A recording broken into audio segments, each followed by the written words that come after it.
Hello and welcome to UAT Time within the United Countries Special by First Ukraine. You can find us on the frequencies available on our website, firstua.com. I'm Sergey Velichanskiy. And I am Olivier. UAT Time is dedicated to bring Ukraine and Europe closer to each other by introducing the real Ukraine to the rest of the world. Nobody really knows how Ukraine got its fertile, rich soil known as Black Earth. Only a few other spots on Earth have been blessed with this type of soil.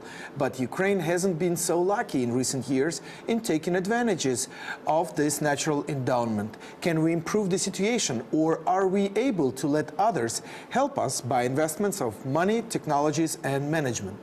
Our guest today is Jean-Jacques Herve, the counselor to the board in agricultural matters of PGSC Crédit Agricole Bank. Welcome, welcome. Welcome. Thank you. Thank you for stopping by for a cup of tea.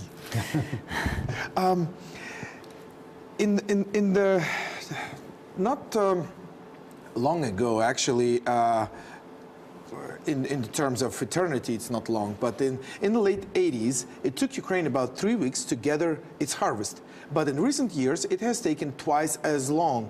And spoilage, combined with the use of outdated machinery, cuts the harvest by from 10 to 20%. This was pretty much the information given in Kyiv Post, in the magazine. You are the expert, and you've been in Ukraine for how many years? 10 years. 10 years. So what is your feel in general? Then we'll get to some details, but really in general, what do you feel this sector with 33% of world's best soil in Ukraine, what do you feel? My first thing I may say when you spoke of this blessing that Ukraine has received from God is the impression of French farmers when they visited Ukraine. I remember that was probably more than 10 years ago, but the president of a large French cooperative, he dreamed. He saw these rectangular fields with fences, no fences, only trees to protect the soil from erosion, with good soil, with water, with minerals, with everything. He dreamed that he could sit down in that place. And second aspect, I would say, about what you wrote 10 years ago in a newspaper, there were no enough tractors, no enough combines. But nevertheless, in 2000, Ukraine exported grain. Yeah. So they succeeded in getting the grain, storing the grain, transporting the grain, in spite of the fact that there is not enough combined. We must have that in head when we think of the future and of the needed investments in Ukraine. Okay. And the third thing I may say is that Ukraine is now well known as probably a world grain basket. I was in Morocco, invited 3 times this year, just to provide the Moroccans with information on how to buy grain from Ukraine. So the potential is fantastic and recognized. Yeah. That is really interesting. Now, your involvement right now, basically, are you a liaison between French businessmen to invest into Ukrainian agricultural sector, or are you training and working with the farmers and agricultural players in Ukraine, in the country? I would say both. Okay. Both. Because we are the bank of the French agriculturists, is a cooperative.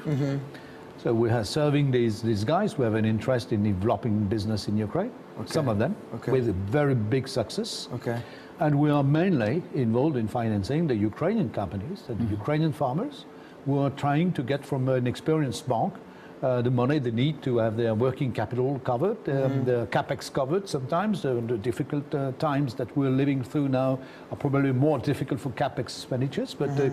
But anyway, we are working with these guys, with all sizes of farmers, from small size, say for us a minimum of 400 hectares of land, up to the maximum. I think the biggest client is something as 400,000 hectares of land. And I know that you have been in Russia also before, Yeah. and you see a difference between Russia and Ukraine about this agricultural sector and management of this agricultural sector? There are huge differences. They have the same fantastic edaphic conditions, soil and climate. But in Ukraine, we still have 15 million inhabitants in the rural areas. The same numbers in Russia. We have in Ukraine 64 million tons of grain from 40 million hectares. In Russia, they have 100 million tons out of 220 million hectares of land. Whoa! For Russia, agriculture is not important. They can survive by importing food. They could, I don't know now, but they could survive by importing food. And agriculture for them is more or less something in their international policy, whom they want to be grateful, whom they want to be support, how they want to destroy the good relations from neighbors. So this is more political instrument. In Ukraine, agriculture is part of the national identity, is the main source at the moment of exports. And for that reason of incomes in hard currencies, which is very important. And this is strategic for the development of the country. Agriculture in Ukraine is the engine, the fuel of economy. In Russia, the fuel of economy is gas and petrol. Yes, and in this way, how you see and what do you think about the process of reform in the agricultural sector? In Ukraine? Yeah. I think that for the last year, with the new government, things are going very well. I understand that the minister has understood two words, for me, very important. Confidence and stability. Farmers need to know what they will do in a field within 5, 6, 7 years. So when the government has decided to open the possibility to have long-term land lease, it's a very important progress in stabilizing the position of each farm. And confidence is when you have not any reason to fear inspections of that, inspection of that, control and so on. And the simplification of administrative operations is very important to improve confidence. But in agricultural sector, the corruption is not very efficient and not a lot. No? There was huge. There was very huge. Well, I corruption. would think, yes, because because so much land. Selling grains. Yeah, The country is producing twice more than its own consumption, which is also a difference with Russia. Russia is producing 80% of what they need. Only 20% are available for export. In Ukraine, this is 50% already. And the potential of growth is twice more production than now. So they will be really from Ukraine very, very top exporters. And corruption was indeed very attractive for some guys who look at these million tons of grains sold in hard currencies somewhere. And that's very important to see that, as far as I can see, as far as I can share opinions with the traders, French, American, Ukrainians, the things are going well now, better and better. I have no information of people saying, Jean-Jacques, we have a terrible corruption. We still have corruption, but not so big as it was before. And this is reduced, and this is very important to create. But for example, I am a French farmer. I want to buy some piece of land in Ukraine. What can I say? You cannot buy. You cannot buy. You can rent. Cannot buy. But I will tell you that in France you could, but it will be very difficult anyway. For many reasons. You cannot buy in Ukraine because there is that moratorium that has forbidden. That's why I asked you the question. But you can rent the land for 49 years. And you can rent the land with the minimum duration of the land lease of 7 years. So you have the possibility to do something. And you can rent without any limitation of the amount of land that you will rent. But the land belongs to the state. The land belongs, there are three categories of land. There are state lands, about 10 million hectares. There are land being the property of the community, of the municipality, Yes. Also around 10 million. And there is a third part, which is in the hands of the farmers, the past workers of the coal coast, who have received vouchers, the pie, the land pie, and they have not the right to sell, but they can give that to their sons, grandsons, to their relatives. So this is really their property, and you rent their pie, or you rent the land from the municipality or from the state. Okay. If you were back in 1991 when Ukraine proclaimed independence, what would you have done back then in order for Ukraine to really become successful and rich by 2015? Because of, again, of the blessing of the soil, it's surprising to me that we are not, where we, I suppose, supposed to be, in the terms of, riches and prosperity of the country. There is the wording of a very famous French philosopher who says, what I could have done is exactly the question that we should never ask, because we did the best. And probably in Ukraine they did what they could. The question for me is not that way. Okay. I would just remark that when I arrived there as an advisor to the government, Ukraine was hardly able to export 8 million tons of grain a year. Last year, 35. I do not know one country in the world who has been able to have such a growth in so limited period of time. So that means that perhaps the beginning was slow, but anyway, that's the biological process. It's always that way. So they are now growing. Okay, but again, do you think the liberation process, or what I'm trying to say, the creation of the comfortable conditions for each individual farmer to do their work as they develop the land, whatever they have, and be able to plan for a long term? As a European, I'm convinced that Europe is a good model somehow. Okay. Even if I do not support the full system of subsidies to agriculture. I think that we should probably in Ukraine improve. First, we should assess that the farmers who are still living now, 20 years after independence, have incredibly been strong because they survive to the ocean of competition. Without subsidy, without support. In this way, let's talk about the association agreement of the EU. What do you think about the association agreement in the agricultural sector? And I know that they decreased the tax for the agricultural product from Ukraine to export in the EU. What do you think about that? I think that before this agreement has been signed, Ukraine was already a very huge, strong exporter of commodities to European countries. Last year, the year before, Ukraine exported 11 million tons of corn to Spain, Italy, France, Netherlands, the Danish countries, with very limited taxes. And so, frankly speaking, we decrease the taxes. Yeah, but frankly speaking, I don't see what the agricultural sector can really win from this agreement. Perhaps some possibility to sell poultry, but it will be very limited because I'm sure that the European lobbies will react against competition from the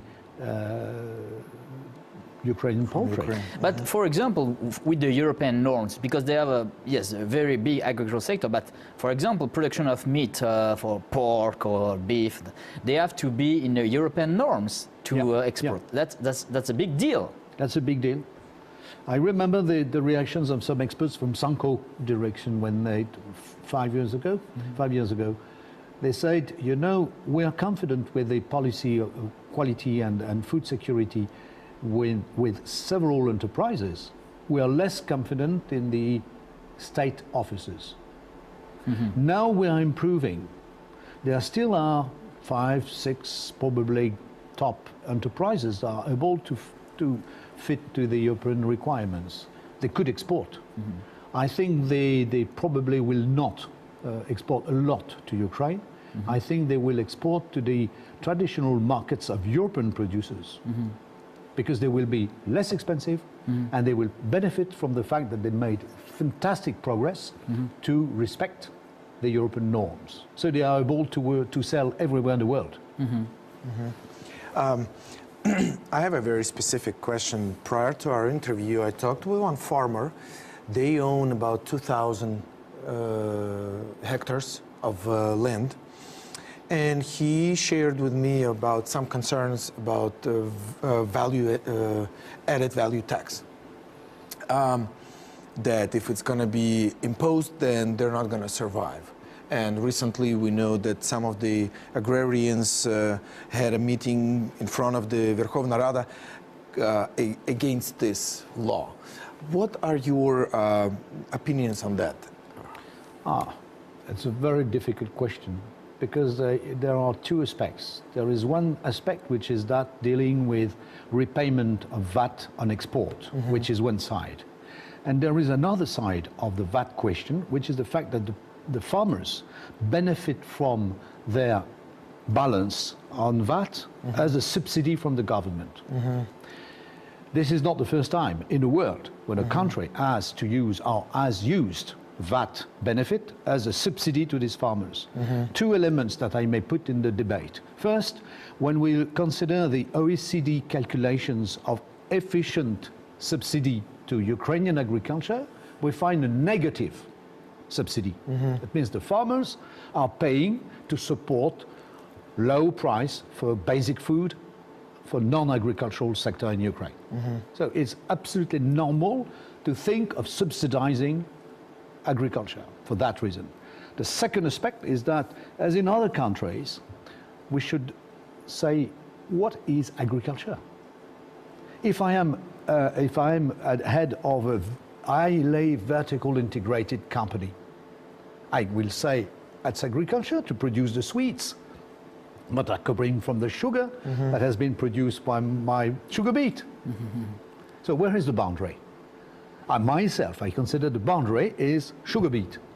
For sugar beet and up to the harvest of sugar beet, I agree to give the benefit of VAT. After, I prefer that the farms or the enterprises pay their taxes according to the normal system. And so your farmer is probably right, because he thinks that a full reform will starve him from the benefit of VAT that he could receive as a compensation to his involvement in supporting normal prices for food. Okay. And another question. What do you think about this financial aid for Ukraine? I think about the financial support package for Ukraine from the EU, from the World Bank, from the IMF. What is you, as an economist, what do you think about this support? And do you think this support is large or must be more large? What do you think? I think first that it's very important to underline that once, after 20 years and something of independence, all the donors have decided regarding agriculture to have a real coordination of the efforts. They agree that the OECD experts will work with the European experts, with these fantastic 24 working groups with the Ministry of Agriculture and Food and other ministries, 8 thematics, 20 and some questions that they have all together looked at. That's very important once, because usually everyone has his own topics and his own interest. And second, I think that it's necessary to have support indeed, but rather limited. Because I think Mao Zedong was true when he said, first think of yourself and help yourself before waiting for the help from the others. So I think that in Ukraine there are many people who have a lot of money, and probably one of the questions would be, how can I attract that money of the Ukrainians to go invest in the sectors where this money is required to improve production, to improve sales, to improve incomes in hard currency. I am totally agree. This country is very rich, very rich. Yeah, very rich. And I want to know another question, because you are and I am member of the Kondratiev Circle. Yeah. Very large and well-known expert club in France, economist. And I want to know your position, or what do you think about this sanction, economic sanction on Russia, like a member of the Kondratiev Circle? I think this is a very political question, but as you told me that I'm an expert, I may tell the truth. My belief, like an expert, like an expert. My belief is that it doesn't work.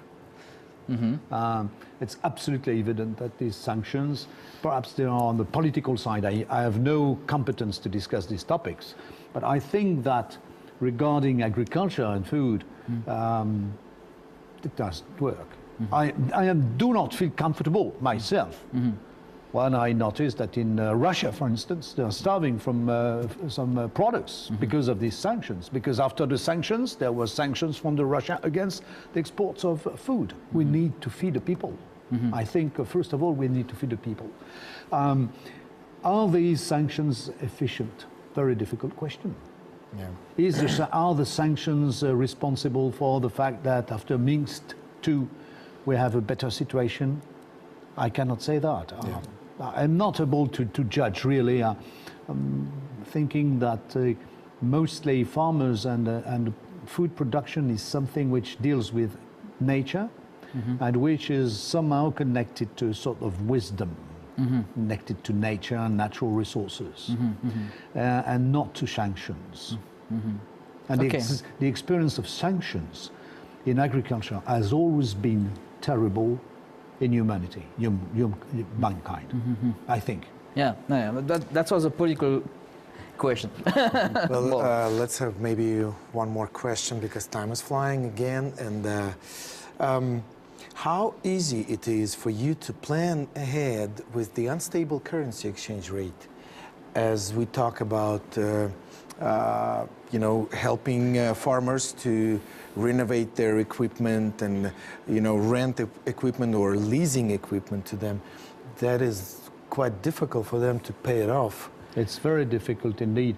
And what is happening at the moment is that most of farmers facing these problems, and some of the providers of inputs facing these problems, have decided to concentrate on the basic things.